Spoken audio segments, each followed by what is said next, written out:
听众朋友们，大家好，我是珠海市社会保险基金管理中心斗门办事处主任文志东。7月1日下午5点30分至6点30分，我和我的同事将做客斗门电台，服务群众敢担当928民生热线直播节目，就渐进式延迟法定退休年龄、养老、医疗、生育待遇、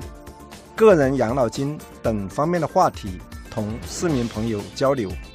欢迎大家积极参与节目。您提出的意见和建議，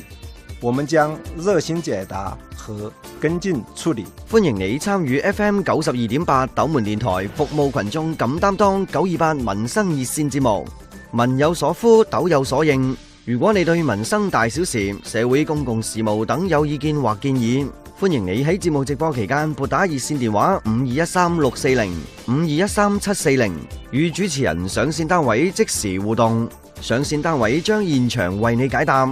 另外，如果你對本期內容有任何意見和建議，可通過今日斗門微信公眾號嘅互動區域，或撥打24小時熱線電話5213-640、5213-740留言，我哋會認真篩選並轉交相關部門，喺跟住落嚟嘅直播節目中及時反饋。